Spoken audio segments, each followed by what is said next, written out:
You are not in danger right now. You know that. Logically, rationally, completely. You know that. You are sitting or standing somewhere safe.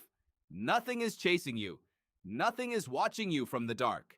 And yet, somewhere underneath all of that knowing, a part of your brain is not convinced. It is scanning. It is listening. It is waiting for something to go wrong. And it has been doing that every single second of your life. Here is why your brain still thinks you are being hunted. And once you understand it, the anxiety, the dread, the low hum of unease you carry around without knowing why, all of it is going to make a different kind of sense. Your brain is not a product of the 21st century.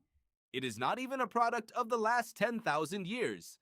The core architecture of the human brain, the parts that decide whether you are safe or in danger, were largely locked in place somewhere between 50,000 and 200,000 years ago. On the African savanna, in the forests, in the dark, your ancestors lived in a world that was genuinely, constantly, lethally dangerous. Predators were real. Starvation was real.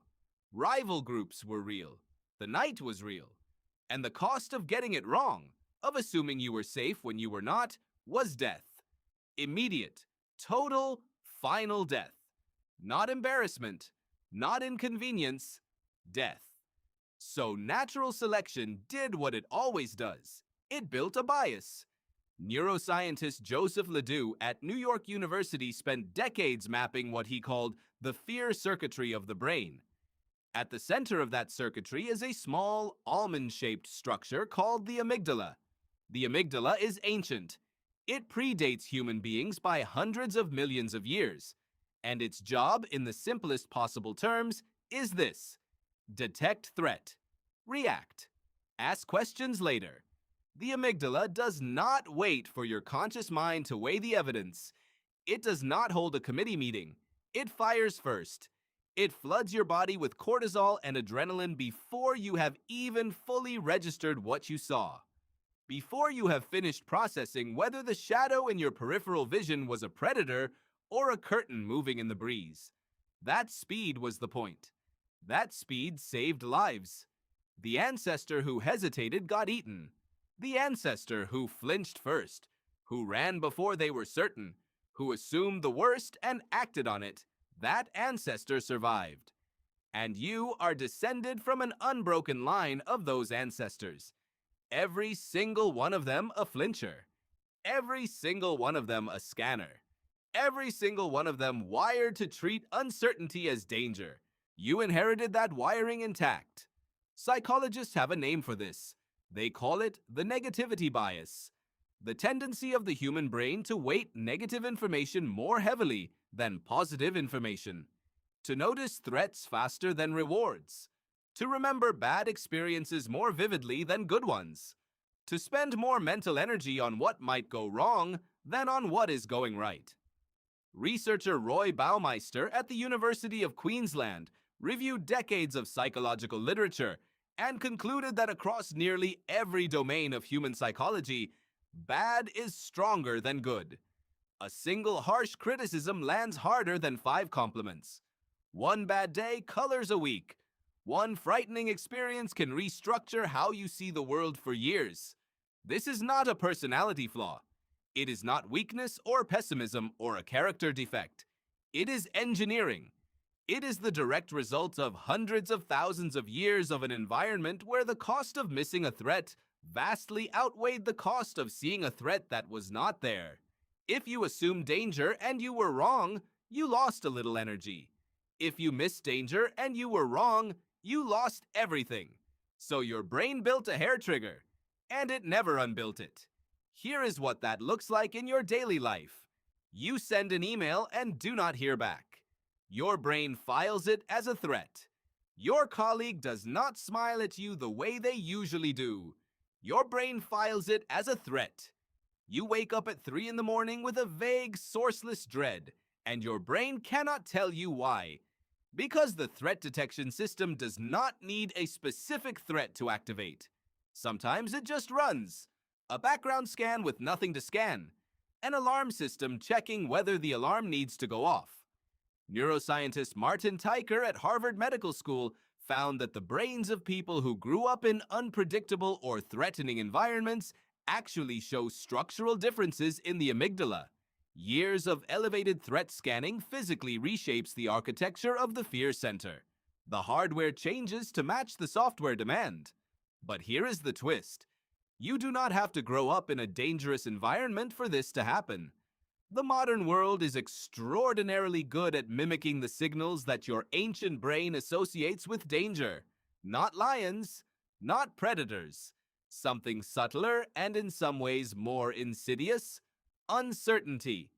Your brain does not distinguish between the uncertainty of not knowing whether a predator is in the dark and the uncertainty of not knowing whether your boss is angry with you.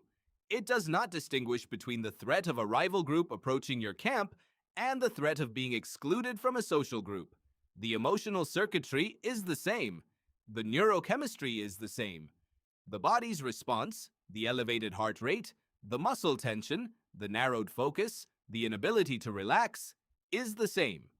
Because for your brain, social danger and physical danger are not different categories. For most of human evolution, being cast out from the group was a death sentence. You could not survive alone. You needed the tribe. And so the brain learned to treat social rejection with the same urgency it brought to predator detection. Psychologist Naomi Eisenberger at UCLA ran a now famous study in which participants were excluded from a simple online ball tossing game. They were not physically hurt. They were not embarrassed in public. They were simply left out of a digital game with strangers they had never met and would never meet again. And the brain scans showed the same regions activating as those that fired during physical pain. Being left out hurts the same way getting hit hurts. In the brain, they are nearly the same event. So think about what that means for the world you live in now.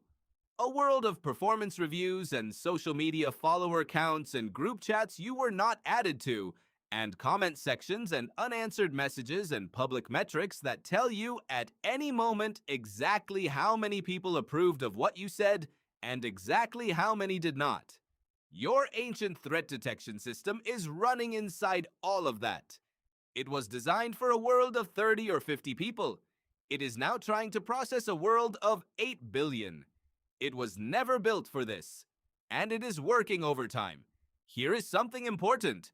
The stress response your brain triggers when it detects a threat, that flood of cortisol, that surge of adrenaline, is designed to be short, sharp, and short. In the ancient world, a threat appeared. Your body responded. You fought, or you fled, or the predator moved on. And then cortisol cleared from your system, the alarm reset.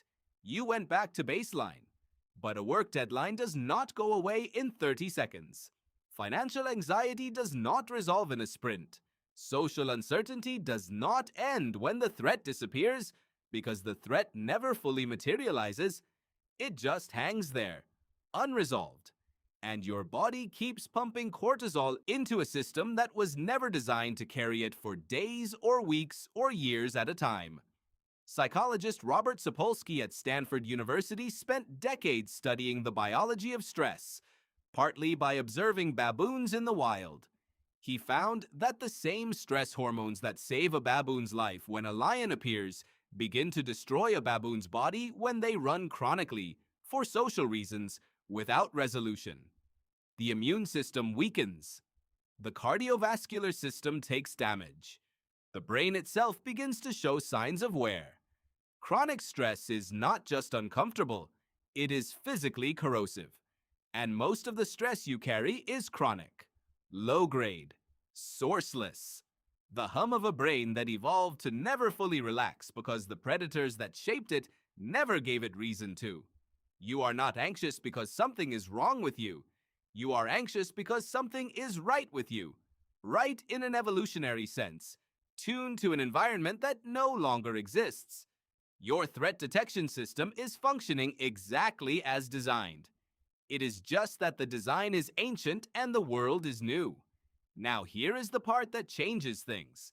Knowing this does not silence the alarm.